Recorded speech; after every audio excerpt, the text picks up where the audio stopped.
Good afternoon, everyone. Walang gana eh. Naanto ka ta lahat. Good afternoon, everyone. Yeah, that's the spirit that we want in Reway, right? Yes. So, I'm Kimberly Nicole Hongsu from Team 33. So, today, I'm really honored to be the closing speaker of today's event. And I would really thank you to JD for making this event possible. Kindly give him a big round of applause.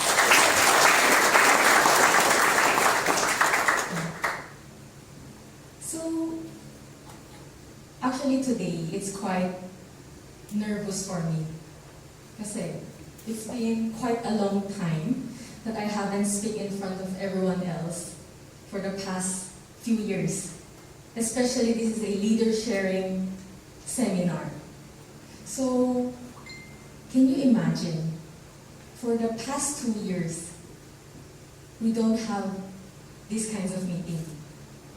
Lahat tayo nasa Zoom, right? Yes. And right now, we have to cherish this moment because only Reway International is able to give us this opportunity to share and to learn from other leaders. Kindly give Reway International a big round of applause.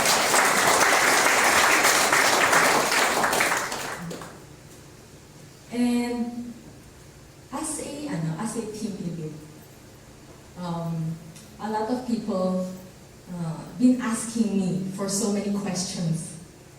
Usually there's 2 questions.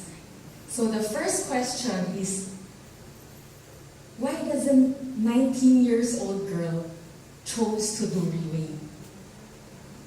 Because mostly in direct selling, in MLM, usually mas may edad. Tama. And the second question is, how did a 21 years old girl achieve Team Elite Pegasus during the pandemic? So, today, gusto ko i-share yung story ko sa inyo. But, the funny thing is, a lot of leaders will be telling, doing Reway, it's important. Even our boss, Maybon, is sharing. It's important to have your own story. So you can motivate and inspire other people. Kung ako, sa totoo lang, for me, ako ata yung pinaka-least na story that I can tell. Why? Kasi my mother, alam nyo, my mom is Team Supreme Pegasus 6. Siya yung nag-smuggle, siya yung nag-build ng Philippines team. Wala akong financial problem. Anong pwede kong sabihin? Paano ako maging Team Elite Pegasus? Kasi sa totoo, ako yung pinakawalang tao. Because my dad is Team Supreme Pegasus 1. My mom is Team Supreme Pegasus 6. My aunt is Team Elite Phoenix. Yung mga tao ko nakukuha na nila. Kilala din nila. Di ba? Wala talaga akong makuha na tao.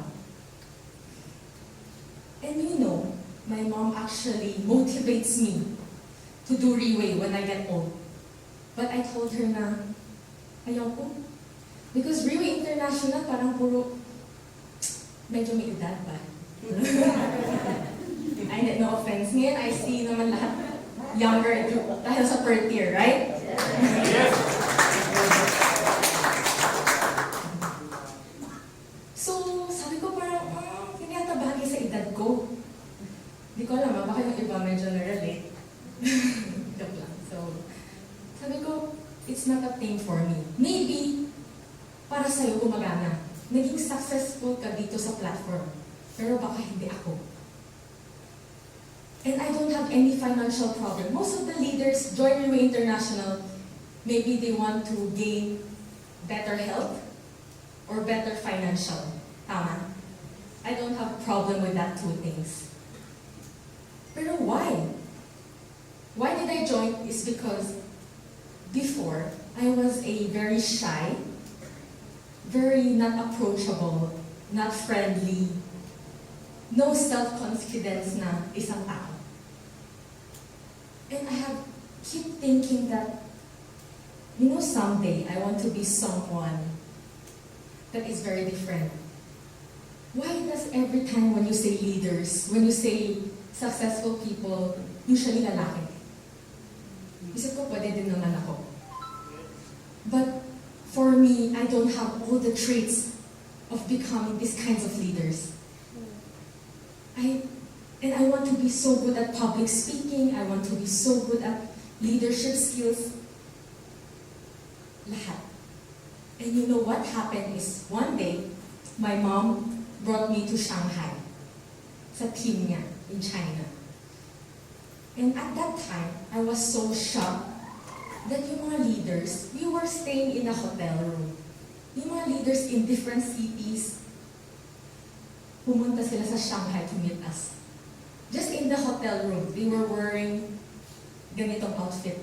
Not for an event, not for a leader sharing, not for an OPP. Just to meet my parents. Yung respect nila and how my parents were speaking in front of them. Nag-isip ako, isn't this yung gusto ko?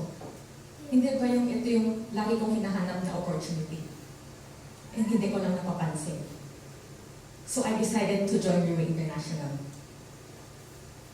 And what happened is, I told my parents to join Riway. Na I have decided not to study in university or college.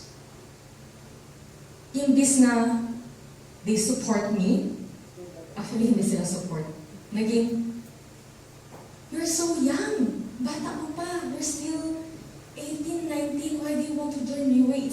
It's not your time yet. Sabi ko, hindi. I really wanted to. I feel that study is not meant for me. School is not meant for me. Pero siguro isang part doon, dahil kasi ayaw ko gumising ng 5 a.m. para lang po sa school. Kasi, these kinds of things, when you choose to do something different in your life, different from what the society is expecting you to do, no matter your parents, your kids, your partner, your friends, your relatives, no one will really support you to do something that is different. You don't expect them to support you. Sabihin mo, hindi, I do this for my family. I do this for everyone. But why don't they understand me? You know why? It's because they love you. They don't want you to be different. You might get hurt. So these kinds of things, it takes me a while to persuade my parents that I will be joining Riway International. And what happened is when I joined Riway International, the first day, I think everyone who's leader here, ano yung ultimate goal niyo? Selling one set ba? Sure? No? Team Elite Pegasus ba? Wala, isa lang may gusto eh. Is it? Team Elite Pegasus? Louder? Yes! So ako first day ko sa Riway. I want to become Team Elite Pegasus. Easy lang yan. Madali lang yan. Wala lang. Nagagawa ka ng parents ko, ako pa. Yabang yan. You know what happened is, 1 week later hirap naman ito. A month later, ayaw ko na hindi ko ata kaya ito eh. I don't know kung sa inyo, ganun din kayo. Yan yung nangyari sa akin before. Pero gusto ko na mag-give up. 1 month pa lang gusto ko na mag-give up. Sabi ko, hindi ko talaga ito kaya. I cannot even sell 1 single bottle of per-tier placenta. Imagine, that time I was 19 years old, and I'll be telling someone that is much older than me, na sabihin ko na, you know what, I'm gonna teach you how to be successful. Can you believe me? Will you believe? Hindi, diba? Isang 19 years old, hindi nagtapos ng college, na tuturo sa'yo paano maging successful. That was a very, very big struggle of me. How can I persuade someone that's much, much older? You know what happened? I studied OPP. I study marketing plan, I study NDO. When my mom told me to study OPP marketing plan and NDO, she thought na parang it will take me quite a while to master everything. But I didn't, yung marketing plan, I only listened it for 2 times. Then I can explain it. The OPP, I just learned through the YouTube.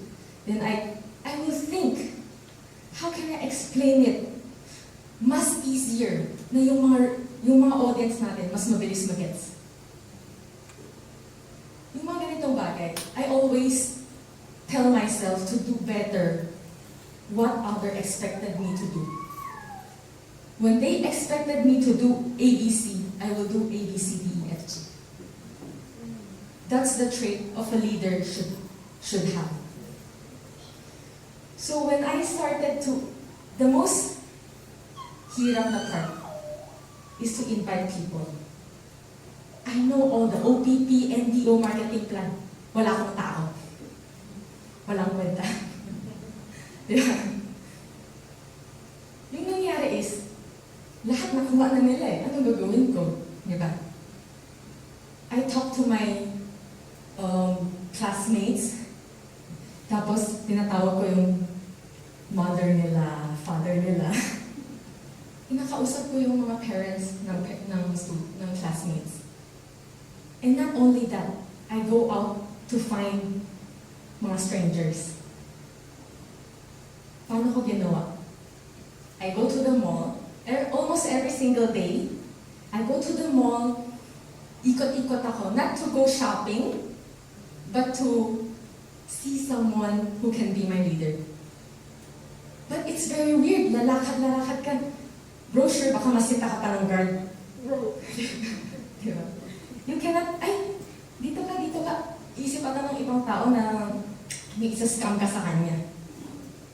So what did I do? Nag-aantay ako palagi. Lumalapit ako sa mga tao na nagbibili ng brochure. Siguro mga real estate, anything else. Because they are very, very good at ganitong mga businesses. So, lumalapit ako sa kanila. Sila ang nagbibigay ng brochure sa akin. Ako kukunin ko. Nag-aak ako na interesado ako. Sabi ko, sige, punta tayo sa Starbucks. I want to know more about this unit. And pagpunta namin sa Starbucks, masashock siya. Bata mo pa. Nagbibili ka na ng bahay. Sabi ko, may idea, may ano na ako, pinag-isipan ko na eh. May plano na ako magbili. Anong ginagawa mo? What are you doing? How can you afford a unit at your age? Is it because of your family? Sabi ko, no, I'm doing a business already. Alam mo, syempre, acting kahit wala kang team, wala kang nabenta na kahit isang set.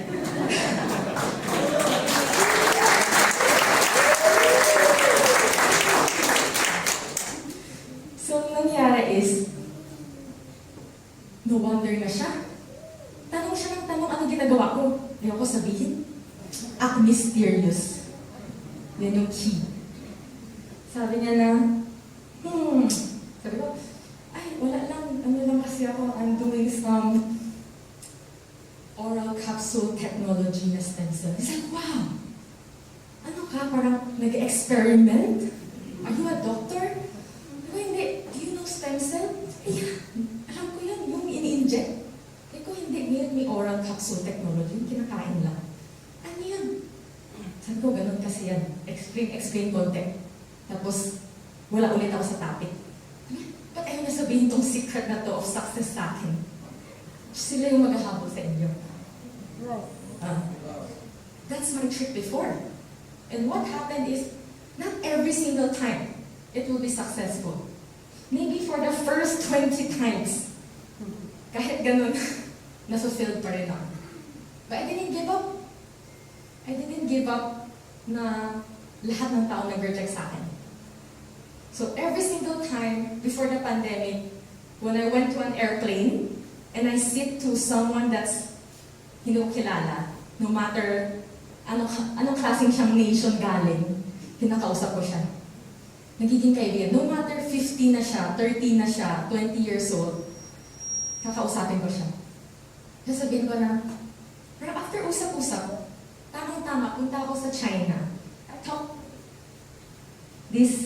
I talked to this leader, and then ako yung address ng store niya.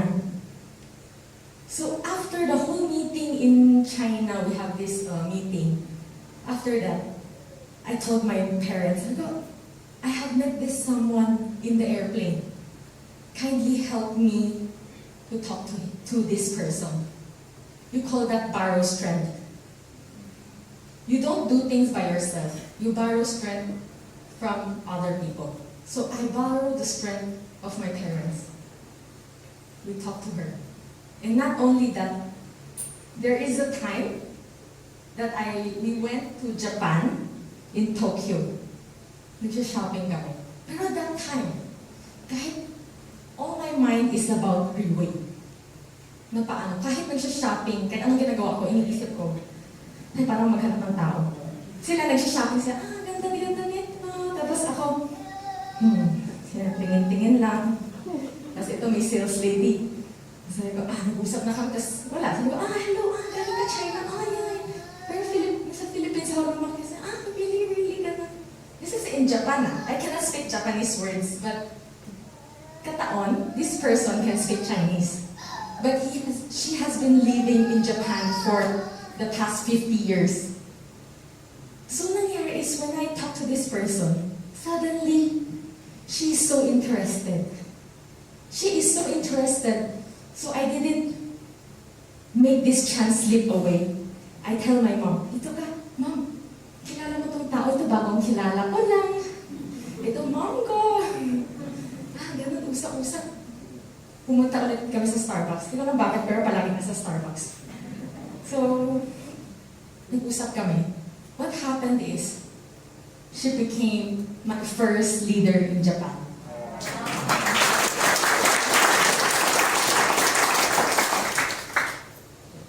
So, these are the stories before the pandemic. I want to tell everyone of you na, katulad ng sinabi ni our second speaker, Helen Don, decision is very important. It's the same thing. When before, I had a very different kind of life, different kind of personality, and very different kinds of environment that I'm living in. But when I chose to step out and to change myself, it can be. Have you ever heard, birds with same feathers flocks together? Tama ba? So it's the same thing. You chose your own environment. So when I have this chance to change myself, I grabbed it. I grabbed this. And what happened is during this pandemic, kataon, my mom went to Japan, na lockdown. My siblings are in Singapore. So I was all by myself in Philippines for the past 2 years. For the past 2 years, nagsimula ako sa Zoom meeting. Zoom meeting is so hard. Hindi ako marunong mag-Zoom before kasi I really have no experience doing a Zoom meeting. Imagine speaking to someone na hindi mo nakikita in real life.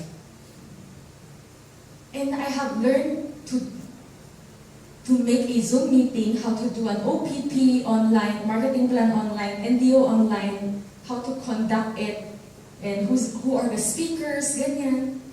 For the past 2 years, it was so hard. Pero this is like the hardest time sa lahat na na-experience ko. Pero in this hardest time, I become Team Elite Monoceros and become a Team Elite Pegasus.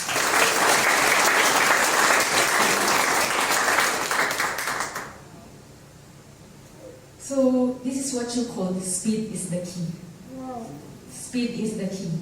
Because when itong chance na to na slip away, matagal na yan darating yung tamang panahon na for you to become successful. But this is not only the thing that I wanted to share with you guys. I think all of you have heard the story of my mom, Deja Ang, how she brought, smuggle all the per tier, started the company in Philippines. But for me, the thing na pinaka I look up to is when they have a resort in Japan. And you know, wow nga siya, diba? Pero hindi yung pinaka-wow. Yung pinaka-wow is they built this resort in Japan, 5,000 square meter, not for their own pleasure, but they built it for the team of Team 33.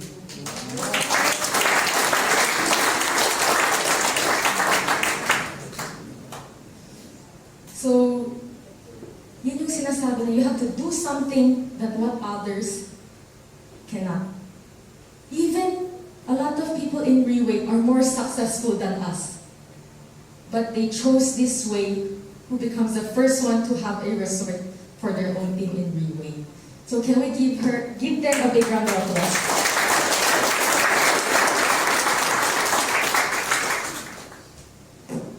So in Riway International, I really believe na choosing a culture is very important. Because this culture will depend on the environment. And this environment will shape who you are. So if you are on the right culture, in the right culture, the environment will be right. Tama ba? Kung tama ang environment, ikaw, maging tama ka rin. So we should be in the environment that even though you are just standing here, not moving, but this culture, this environment will push you upwards and upwards. Am I correct? Yes. So can we give Riway International a big round of applause?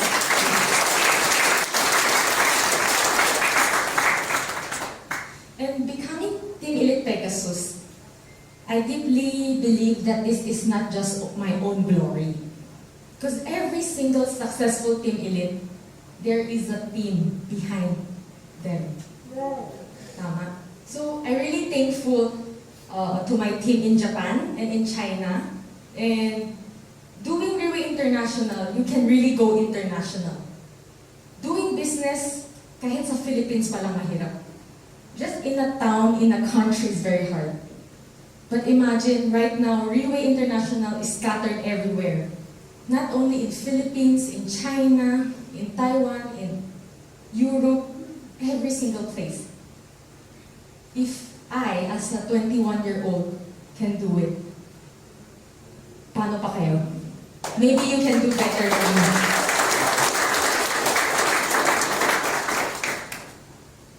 So, if you are really seeking for an opportunity, a platform, that can improve or change your life, change everything about you that you want, na gusto mo talaga. Tapos wala ka pang nahanap.